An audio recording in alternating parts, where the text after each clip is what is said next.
told myself, the higher I go, the stronger I get. The higher I go, the stronger I get. You can have a boss who's not a good leader, and you can't tell people this is why you're doing it. External motivation doesn't last. That internal drive does, and that's empowerment. You don't have to have a giant ego to lead people. If you lead from behind, you can keep an eye on them, but you're empowering them to go do it on their own.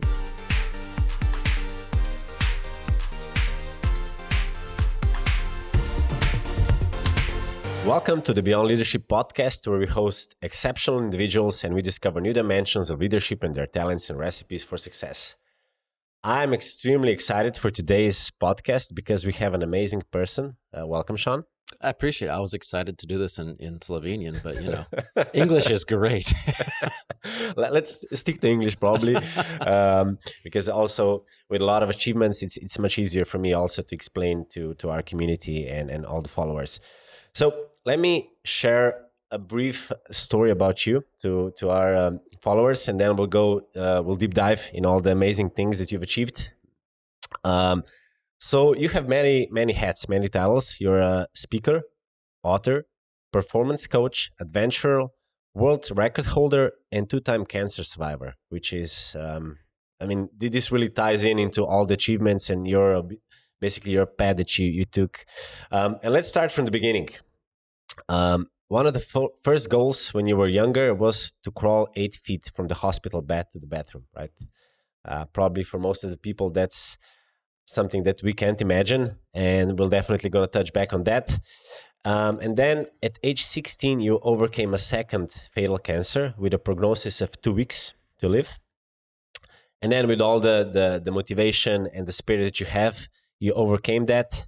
You also, in the meantime, you lost the function of your right lung wing, which is amazing. But let's go to the more pleasant things of the person that you become, what you've achieved. So to prove the mind that you're an amazing person, at age 26, you climbed Mount Everest. And that was after you recovered from the first cancer, right? Or was the first one? The second cancer. One. Yeah, they were 13 to 18 years old. Wow. And then, since then, you crossed all boundaries, climbing every highest peak on every continent. You were skiing to the North and South Poles, and you achieved the title that's called the Adventurer's Grand Slam. That's something that it's quite unimaginable. Definitely going to touch on that. As the 7th in history, so only 6 people before you did this, right? Something like that. And if you, excuse me, and if you add in the Hawaii Ironman World Championship, there's one person in history who's ever done all that. Wow. So you're regularly participating in all the marathons, like you mentioned, Ironmans, all these different tests. You redefine the impossible. Obviously, Mount Everest has close to 30,000 feet. You're taking people to Kilimanjaro. You've done that 25 times, right, for charity. Amazing. On top of that, you've provided invaluable leadership to a lot of major corporations, S&P 500 companies. You're offering expertise in personal leadership, coaching, goal accomplishment, teamwork, perspective. And basically, what you're doing, you're setting new boundaries. You're basically moving the trends. You're moving the capabilities of humankind. And I'm extremely fascinated to have you today. You've also been voted as the top 8 most inspirational people in history. You're the only person to climb Everest, 7 summits, both poles, Hawaiian Ironman. Just extremely impressive. But I always like to start with a simple question. So if you go back to the high school, we're classmates. What were you like? Were you already back then motivational? You inspired your classmates to follow you to do amazing things. You encourage them? Great question. And honestly, we talked about that before we started recording, and I've been thinking about it since. And I honestly think that I was the glue that held people together. Nice. And I take that back. I was the glue and other things, because if you look at when I had the cancers, the second one was during my high school. So I had a different perspective than most people. And because I grew up in a small farming community, everybody knew I had cancer. And everybody rallied around me, and they supported me. They supported my family. So when I was going through the treatments, when I had the cancer, I would say people supported me enough. They didn't worry about, being the jock. They didn't worry about being the nerd. They didn't worry about whatever they might be. They focused on supporting their classmate, going through the cancer, because I was 60, 70 pounds overweight, 35 kg overweight, bald from head to toe. So when I was going through the treatments and when I had my cancer, I was the glue that held the school together, because they had a common purpose to support someone. But afterwards, say a year and a half later, I became the jock. I became the athlete. I became the person, hopefully, that people looked up to. The leader on the cross country team, the captain of the track team. I ran the 800 meters. I pole vaulted. I did everything. I just Nice. enjoyed it. So I would say it was a combination of two things, but utilizing the glue to bring everyone together to work together as a family, as a team. Nice. I want to go back, and for me, it's always fascinating, especially now that I have you here. After reading your story, extremely motivational. But when you get the prognosis that you only have 2 weeks left, what goes through your mind? What happens at that point? Like what? Please share, because this is something unimaginable to most of us. It's interesting when I was diagnosed the second time. As you said, 14 days to live. I remember very vividly, a man of the cloth came in. I was in the hospital, laying in the hospital bed. My mom was standing here, my dad was over here. A man of the cloth comes in. He started reading me my last rites. They pretty much wrote me off. Like, okay, you're dead. And the hospital also wanted me to write out a living will. I'm 16 years old, and I have a younger brother. And I looked at my mom and my dad. I was like, well, my brother's going to get my hand-me-downs anyhow, right? The clothes I outgrew. He's going to get all the stuff that I didn't have. So when you're diagnosed with the type of cancer I had, I literally was given a 0.000000001% chance of living. Wow. Oh my God. And they, like you said, they said that I had 14 days to live. Like 14, how do you process something like that? Yeah. So I started thinking about that, and you could give up, you could accept it, you could die. And in all honesty, I thought about that. And then I started to tap into some of my personal core values, one of them which is family. And I projected into the future a month. And my brother, my dad, my mom, I started thinking about what they would go through if they lost me, like if I wasn't around. So that was enough to have me choose to not focus on dying, but I shifted my perspective and I wanted to focus on living. So I didn't focus on what I wanted to avoid. I put my energy and attention on what I wanted to go after. And then I kicked the pastor, the priest out of the hospital room. Like, I'm not dead yet. Come back later, many years from now. So from lying on the bed, getting this news that it's unimaginable, to achieving what's called the Adventurers Grand Slam. How does that happen? That I don't want to say it was an obvious lineal projection, but Yeah. I started with Everest. That's the biggest one. I figured the rest will be downhill. That's the holy grail. Yeah, exactly. It's like, I got that one. And that was my first big mountain ever. I wanted to be the first cancer survivor to climb Everest and give people something I never had, which is hope. And I don't mean like, oh, I hope I win the lottery or I hope this happens. No, just the hope that there's more. Yeah. And I wanted to use that mountain and the summit as their grasp for hope to reach around the world and help others believe in themselves. So I wanted to inspire them to believe more as possible and then motivate them to take that first step. Then afterwards, it was the 7 summits, the highest mountain on every continent. That's kind of logical. I just did Everest. Yeah, it's logical for you. For most of us. I figured, but when I reached the summit of Everest, I actually had a flag that had names of people touched by cancer. and it was folded up in Wow. my chest pocket, and it was always close to my heart as a reminder of why I was doing what I was doing. So every single step on the mountain, I had thousands of people in my heart Wow. pushing me and carrying me up Everest. And then I left the flag on the top of the world. But then I wanted to do the same thing to each of the 6 other continents. You know, take a flag up there and put a flag up here, a flag up there. And after that, the 7 summits was done. I heard about this thing called the Explorers Grand Slam. I was like, okay, well, that's next. And did the same thing with the South Pole and North Pole with the flag. Nice. And now you're on a new adventure, right? You're going to be running 7 marathons in 7 days on 7 continents. Am I correct? You are. And every time Okay. I hear it out loud, I think to myself, what the hell am I doing? Okay. 7 marathons on all 7 continents in 1 week. And I leave actually next week. The first marathon's the 15th, November 15th in Antarctica. Yeah. Wow. Okay. What are you doing next week? You want to go? I'm actually going to be in Malaysia. Yep. I hear excuses. On a business trip. Yeah. Exactly. So tell me, in order to accomplish all these amazing things, achieving the Holy Grail, Mount Everest, Kilimanjaro, all the continents, even Ironman, that's something that's unimaginable. How do you prepare for all this? How much training, food, motivation goes into this?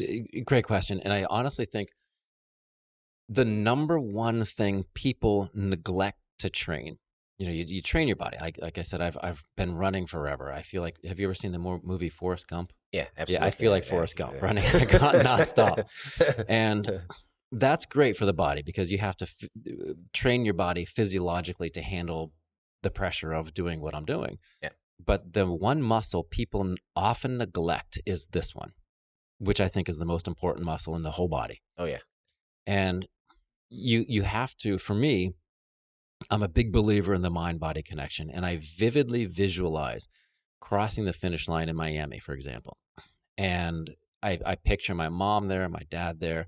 I picture, because we're also filming it, so I picture the camera there, and I picture my wife, and I start to get emotional thinking about that, because that emotional attachment to the end result is what's going to get me across the finish line. I mean, I know my knees and my hips and my whole body are going to be saying, stop. I'm going to be arguing with my body. My brain's like, keep going. Body's going to be like, no, stop. Like, keep going. Let's keep going. But it's up here first. That is the number one step for training, is believing and knowing and seeing that it's possible. Then putting that massive action into place to actually do it. But does it ever come to a point where you're like, yeah, this is really hard. I know obviously you said that you're visualizing stuff at the end goal, but is there a point on every race, Ironman, I know, Kilimanjaro, Mount Everest, where like, I know, this is tough. This was stupid. Yesterday I was running, I think it was like 28 kilometers on the treadmill. That's a long time to literally run 28 kilometers and go nowhere. Yeah, okay, that's true. Yeah. So on the treadmill, I was thinking, this is so boring. And like you said, what the hell am I doing? Like, this is miserable. But then what I do is again, picture myself crossing the finish line, and I know the effort and the energy I'm putting in now is worth it. Yeah. And when I'm running outdoors, which I'll do later today, if my body's starting to argue with my mind again, I will look ahead of me where I want to go. And as opposed to thinking, don't stop, because your mind doesn't hear don't, it just hears stop. So I will run to, maybe that street corner. And then when I get to that street corner, I'll pick another landmark, accomplish that, another landmark, accomplish that. So that way, when I say 5 times after doing that, I can turn around and say, look, I accomplished that goal, that goal, that goal, that goal, and it builds on itself. So as opposed to like climbing Everest, you don't show up at base camp and just magically get to the summit. It's one little step at a time. And I also have a mantra that I use in the mountains, and also a mantra that I use when I'm running. And I just constantly repeat it over and over. On Everest, it was one step. I told myself, the higher I go, the stronger I get. The higher I go, the stronger I get. And with running, the further I go, the stronger I get. The further I go, the stronger I get. And your brain's like a computer. So the more you put this in there, the stronger it really becomes. Now, that doesn't mean it doesn't get difficult. It does. But you also have to remember why you're doing it. And that purpose continues to serve and feed the energy needed to accomplish the goals. Tell us a little bit more. So you do a lot of expeditions to Kilimanjaro. You went 25 times for charity, amazing cause. How long does it take for you to prepare? And at the same time, obviously, you have a bunch of people following you. You have additional responsibility. Um, I cannot grasp the concept how hard this is. So how long do you prepare with these people? How long do you prepare yourself for a trip like that? With Kilimanjaro? Yeah. So Kilimanjaro, it is the highest freestanding mountain in the world, but there's nothing technical about it. It's a hike. I've taken someone from 13 years old to 70 years old. So anyone can do it. If you think you can do it, and if you enjoy hiking, you can do Kilimanjaro. For me, I train a month before we leave. I mean, I could go now, and I haven't done any training, but I've been training for the 7 marathons. Most people, I would suggest it depends on what shape you're in. Round is a shape, but if you're in round shape, you probably need more time to train than skinny shape. But on average, 3 to 9 months training, and I help people with their mental prowess, their mental strength, because Kilimanjaro is more of a mental mountain. And anything you do, especially mountaineering, Kilimanjaro, if you think you're going to show up and conquer that mountain, if you think you're going to conquer Mother Nature, she's going to beat you down. She's going to always win that battle. I can imagine it. So you don't conquer the mountain. You actually learn to conquer yourself. And again, it goes back to here and understanding that if you have this giant ego thinking that you're going to conquer something, you're going to be sorely mistaken. What was then the highest challenge for you? What was it? Mount Everest? Was it the Ironman? The cancers. I would say the cancers were easily the most difficult challenge I ever had to face, because I remember nights going to bed. This happened for a year. I was terrified to close my eyes at night because I didn't know if they were going to open the next morning. I mean, imagine going to bed night after night after night, being terrified to go to sleep because you think you might die in your sleep. Yeah, that's... So you learn how to be comfortable in the uncomfortable. Would you say that then, on the other hand, you learned more to kind of seize the day, or the opportunities, not focus on the past, maybe focus more on the present? Oh, absolutely. Every morning I open my eyes, it's a gift. And I do a lot of corporate talks, and in one section, I usually stop. Last time I did this, I asked people in the audience, I think there were about 1,000 people there, when you wake up in the morning, most people have a routine. And I ask them how many people's routine starts by grabbing their phone, right? They get on media, They look at the weather, the media, whatever it might be. I don't touch my phone for 30 minutes after waking up, because I want to program my mind. I don't want my mind to be programmed by someone else. And then I ask them, okay, well, when you go to bed, right before you go to bed, what's the last thing you do? How many people are on your phones? Yeah. Right? What you're doing is you know the media, the news is 99% negative. Yep. So you're essentially bookending your day on a negative note. You're programming your day in the morning, and you're programming your evening on a negative note. Yeah. So I wake up and I tell myself every single morning that my eyes open, yesterday is gone. There's nothing I can do about it. Tomorrow may never come. No matter what happens today is the best day ever. And whose choice is it to make it that way? Yeah. Mine, yours. You have that choice every single day. So every day your eyes open is a new opportunity to do what you didn't do yesterday. Not feeling guilty about what you didn't accomplish, but now you have a new opportunity. Wow. Amazing.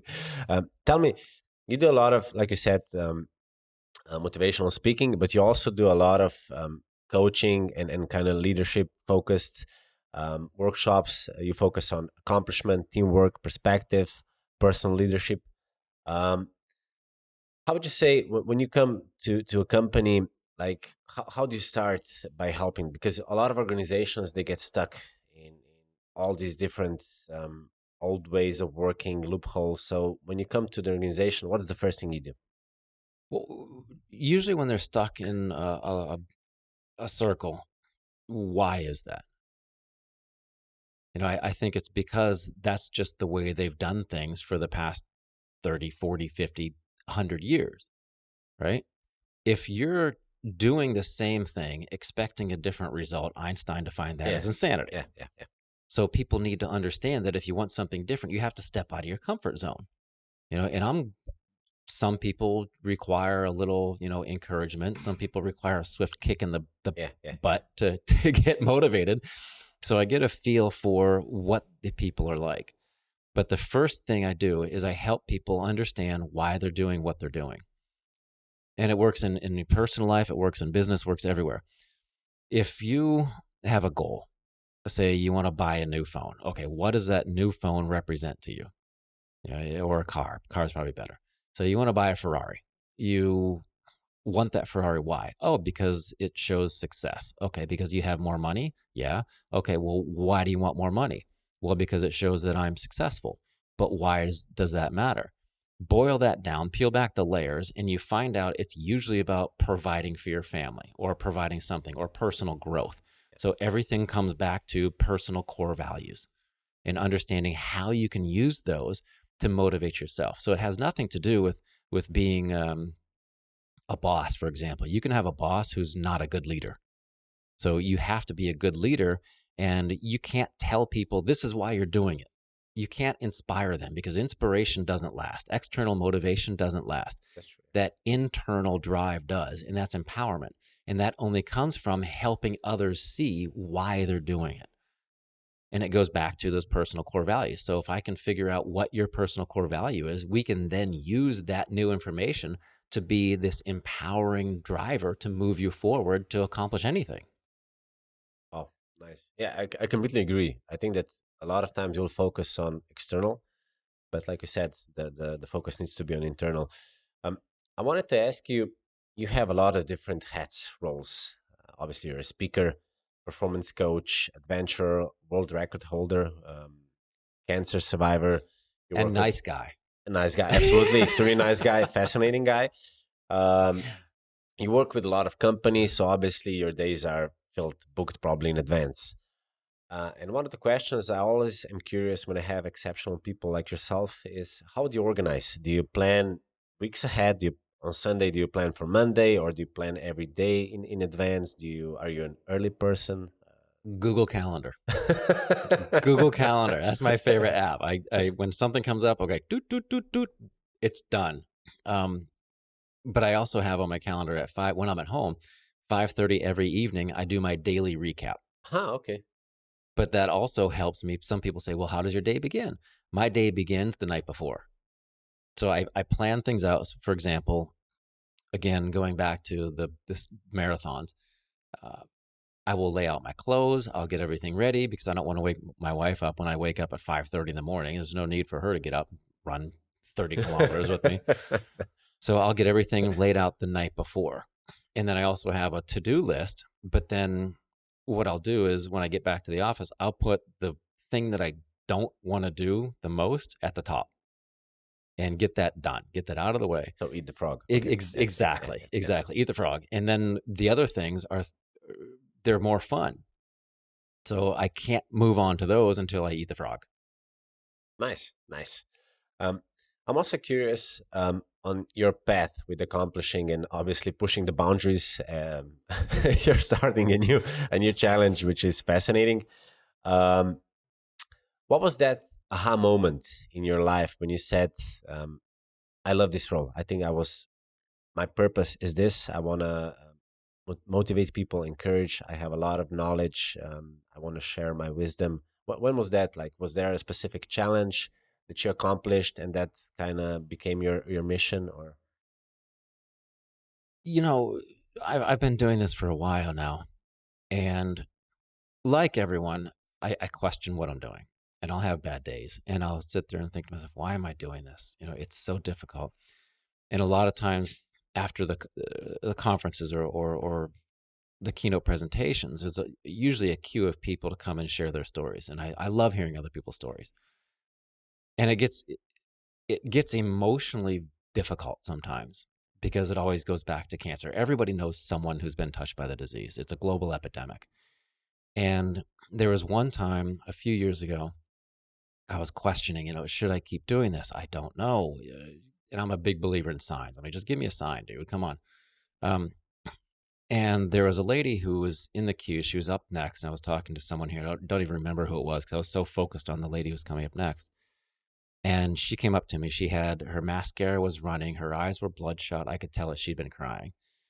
And she just latches onto me, buries her face in my chest, and starts crying. And I'm trying, I'm choking back the tears as well.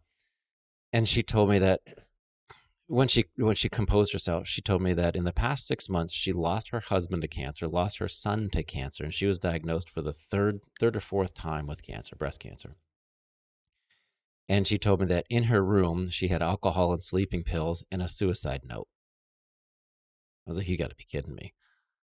She said that she convinced herself to go to one more presentation. It happened to be mine. And she looked at me and she said, you saved my life. Oh. And I'm like, oh my God. So getting goosebumps. Yeah. Oh my God. So whenever I question what I'm doing, I think of that moment. And I'm like, okay, if I can affect one person's life in that way, maybe she can spread her hope and what she's learned and, how energized she is about life now. Because you look at it, we're born here, we die here, that's what matters. Anything out of there, we don't even know what happens, to be honest. But I know if I can continue doing this and help people and give something back to others, then I think I'm on the right path. I'm not looking for the purpose of life. I'm looking for a life of purpose. And I think that really guided me into the right direction. Nice. While I was researching you, I found a quote that you say often, and it's say, turn your obstacles into your greatest achievements. I know that a lot of people say, yeah, I do that. That's something really easy. I focus on the obstacles and I try to improve, but it's more easier said than done. And you're actually living proof that you're doing this. Can you focus a little bit more on this and share maybe more insights? I think people can take their pain and turn it into their passion. Whatever you've gone through, you can use that to help other people in a similar situation, which is why there's coaching, corporate coaching, life coaching, you name it. That's why you have trainers, coaches, everything. And I think what I've been through has given me knowledge about not just success, not just about life, not just about, it's so many different things. And I've been blessed using that information to give back to others. So when people see obstacles, when they see issues in their lives, with the right perspective, you can see that as not an obstacle, but an opportunity. And a lot of people pray for, God, make this easier. And I say, instead of asking for that, ask to become stronger. You're never given something in your life that is going to destroy you. It makes you stronger. But you have to have the right perspective and seeing it as an opportunity, not an obstacle. So when people go after something and they see all these obstacles in the way, just turn on the light, see it in a different way. You can flip the script.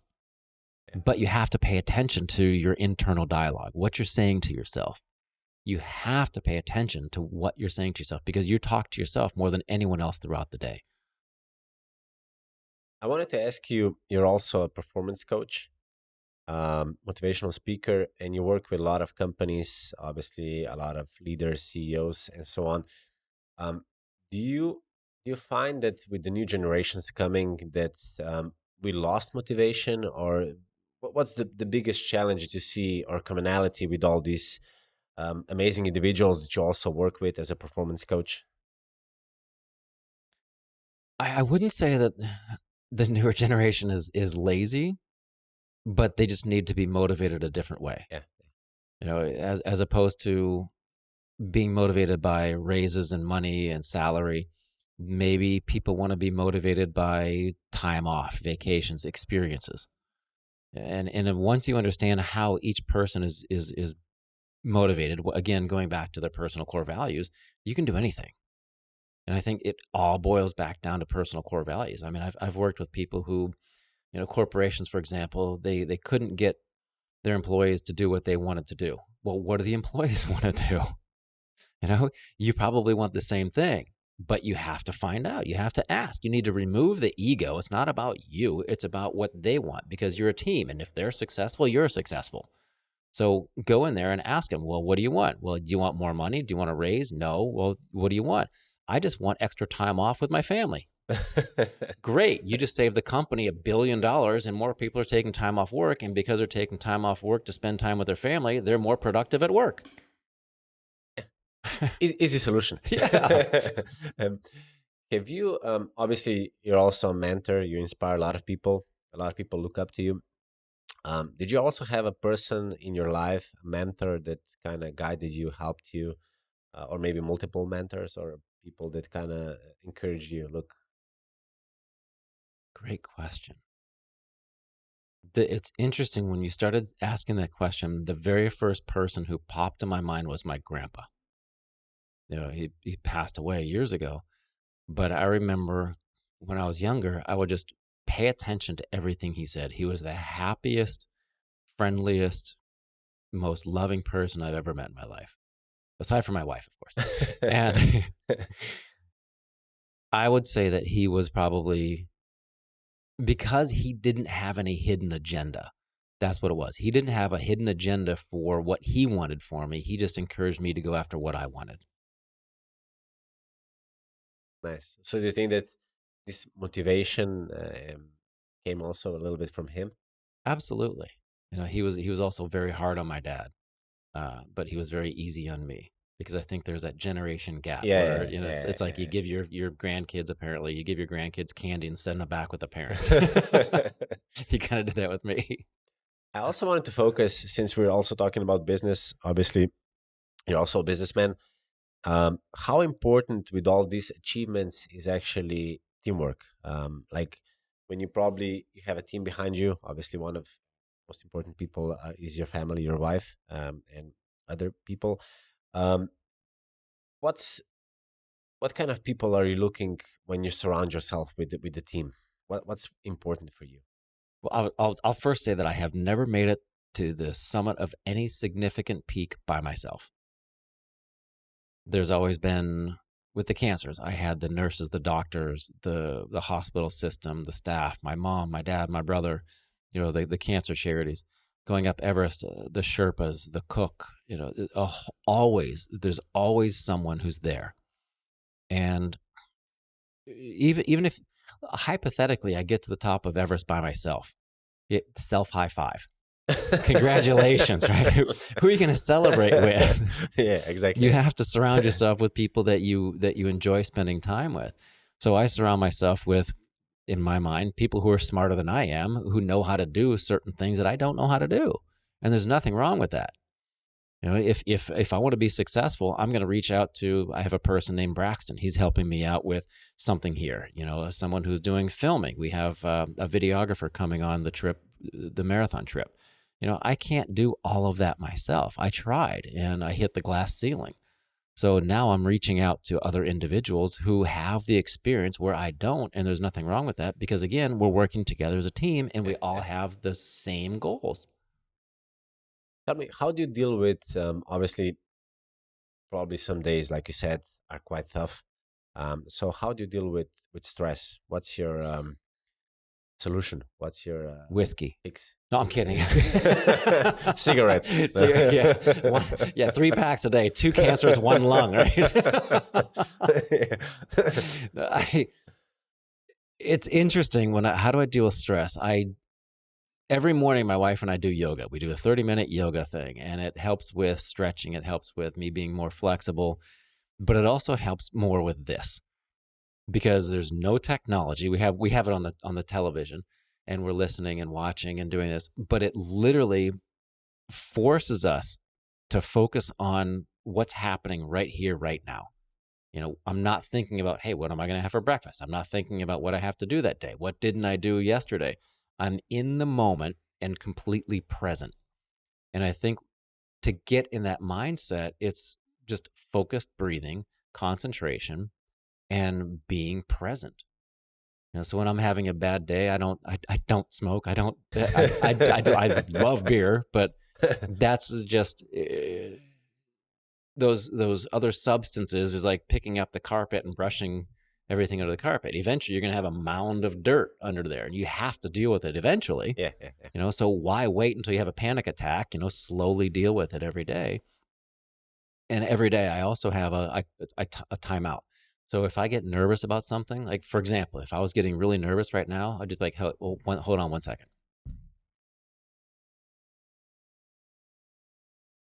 Just take a beat and come back. So many people are wrapped up in their cell phones or computers or technology where they get into that, they forget what's going on around them. Yeah, exactly. And one thing that really helps, and let's try it right now, see if this works. So if I start getting anxious, I start getting nervous. First of all, I realize that when you become anxious, when you become nervous, physiologically what happens? Your palms might start sweating, your pulse rate goes up, your breathing rate goes up. What happens physiologically when you get excited? Your palms get sweaty, your pulse rate goes, the same thing. So you can look at it from the angle of, okay, I'm not anxious, I'm actually getting excited physiologically. And you can train your brain that way. But also what I do is I take a break, take a deep breath. And what I see if this works for you. So pick out, when we go quiet, pick out 5 sounds that are here right now. 5 unique, different sounds that you hear.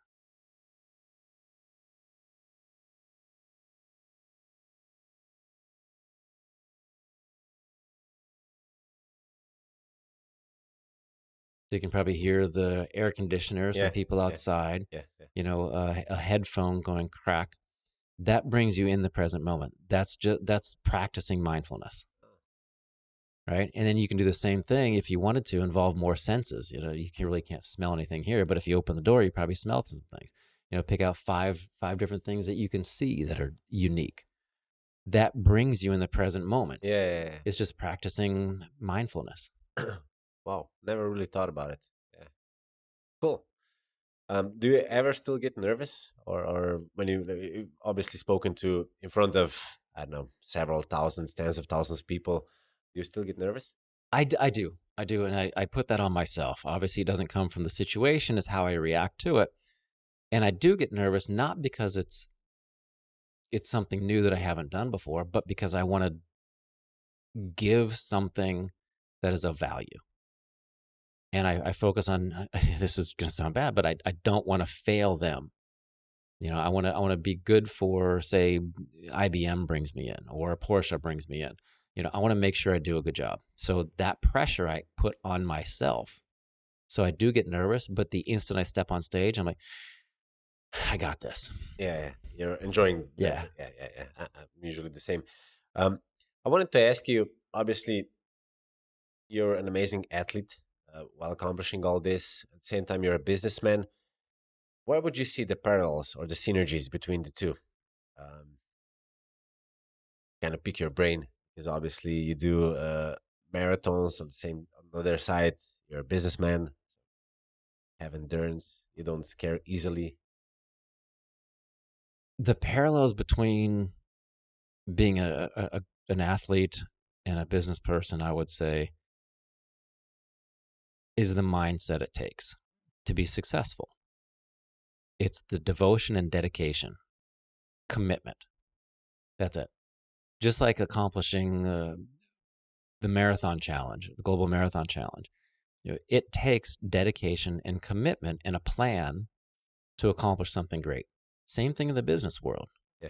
You have to have a plan in place. You have to have specific goals. I mean, we all know that.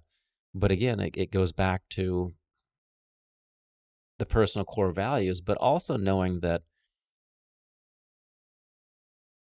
it's the word I'm looking for, that consistency is more important than intensity.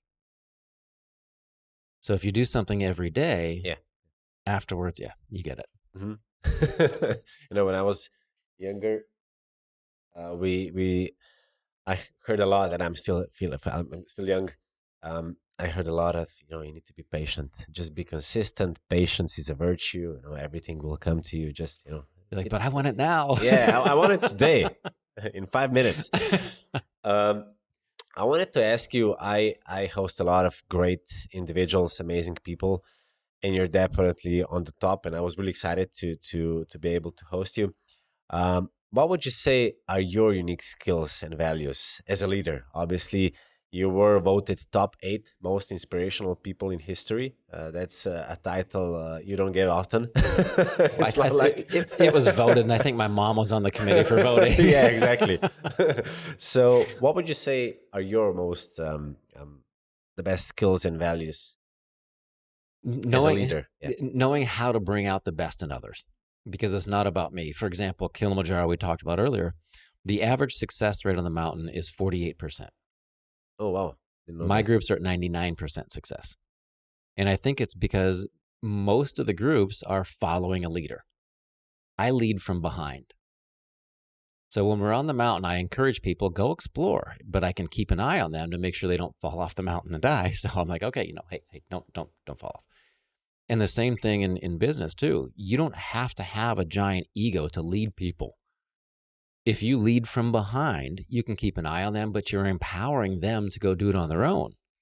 So I think that's one of the areas where I succeed, is helping pull out the best in others and helping them see in themselves what I see in them. Wow, that's deep. Amazing. I want to focus also a little bit on your personal life. So the fun facts. Obviously, a lot of hats, a lot of amazing titles, a lot of accomplishments. Probably you would need to stack 50 people, 100 people, 1,000 people together to accomplish what you've accomplished in a lifetime. Amazing. But I would say when you do get some time off and enjoy, what are your books, series, TV series that you watch? Do you like to relax and then ease your mind? There's one on Netflix I'm watching now. When I was on the treadmill, I mentioned, I went through 3 episodes of it. I think it's called Chaos. Okay. It's about the Greek gods and it's interesting. So I'm watching Chaos right now. Books, I will when I'm running, because my life has been consumed by training right now. Do you listen to podcasts and audiobooks? I do podcasts and audiobooks, yeah. And I just gave a TEDx talk in Prague 4 days ago, and I recorded myself, the script, and I listened to that when I was running. So I was memorizing the speech as I was running. So normally what I do is I'm listening to something that helps me move forward, helps me progress, or does something personally.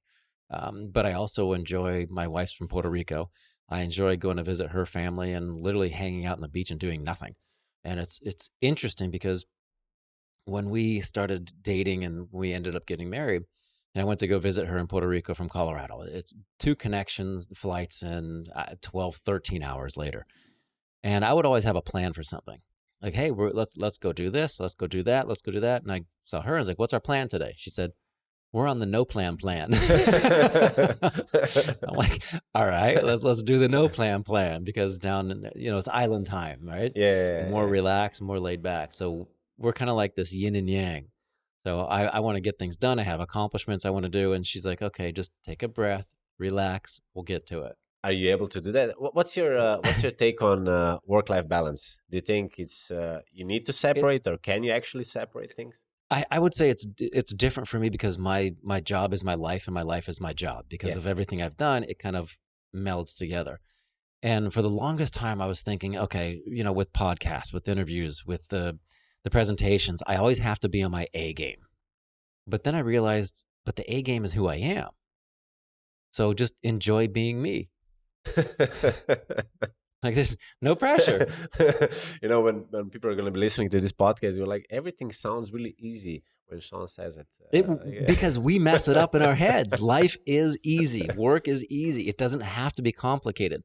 We make it complicated by oh my God, I have 15 things to do today. I have 20 things to do tomorrow. You know what? Just do one of them. Get that done. Move on to the next one. The world's not going to end because you don't accomplish your task list today. That's true. Your corporation might fail, but that's still not the end of the world. But focus on what's most important. Prioritize. Yeah, exactly. Cool. So is there a person in your life, a businessman that you aspire to, that you find him or her like extremely motivational? This guy right here. We have Rock with us. Yeah. Yeah, Rock. And we're putting something together that's going to be a lot of fun next October in 2025, right? And I forget, how do you pronounce it again? Yeah, which is what he said. Večer zmagovalcev, yeah. I need to work on that. Yeah. He'll train you. Okay. So what's your favorite food? What do you enjoy? Pizza. I love pizza. My wife calls me a Ninja Turtle. Any type of pizza or like just plain margarita or... I like trying no fish and no pineapple. The Hawaiians, they ruin pizza. Meat, cheese, sauce, vegetable, whatever. Love it. Just no fish. Then Italy is probably one of your destinations. Yeah. Cool. If we take out your phone, what are the most used apps? Obviously, you already said the calendar. Google Calendar. Absolutely, okay. Google Calendar. WhatsApp, because I'm in touch with friends all over the world. In fact, I just heard from the head guide that I use on Kilimanjaro. He's on his farm right now, and every year we send him some money from sales of, and this is a great story. So 20 years ago, when I first came off Kilimanjaro, there was a guy who hopped on the bus. The bus would take us back to town. And there was a guy with a plastic grocery bag with T-shirts that he had printed.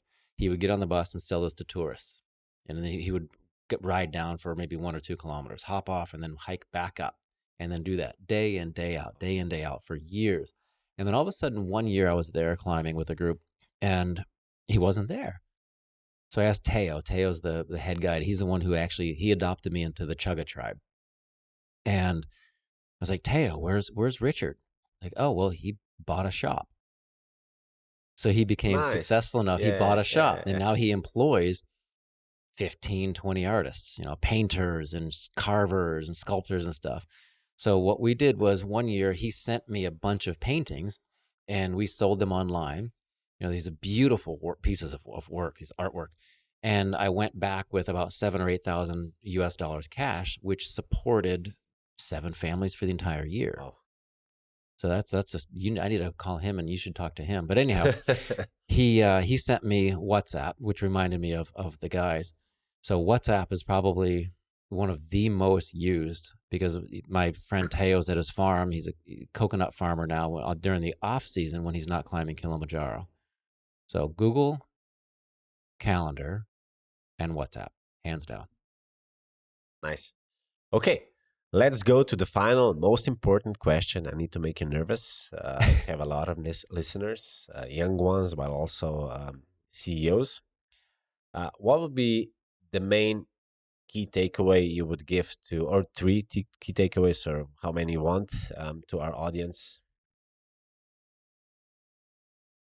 I would say it boggles my mind how many people are more worried and concerned what others think of them than what they think of themselves. So focus on what you want for your life, not what you think others want for you. Well, I can't add anything on top of that. That's amazing. Dear followers, I'm extremely happy, again, to finish this conversation podcast with Swarner. A lot of titles, so many titles, both the top 8 most inspirational people in history. Only person to climb Mount Everest, 7 summits, both poles, Hawaiian Ironman. He's a record holder, 2 times terminal cancer survivor, performance coach, speaker, author, so many different hats. Sean, it was a pleasure. I'm extremely impressed. I know that we could have this conversation for hours. Thank you very much for accepting and coming to my podcast. Are you kidding me? It's been an honor. Thank you. Spremljate nas lahko na vseh 13 kanalih, kot so Spotify, Apple, Google, Castbox in pa tudi YouTube, LinkedIn, Instagram in pa Facebook, kjer imamo že ogromno skupnost, kjer nas je preko 2000. No, pa tudi novo spletno stran beyondleadership.si. Se že veselimo vaših novih poslušanj in pa dogodivščin.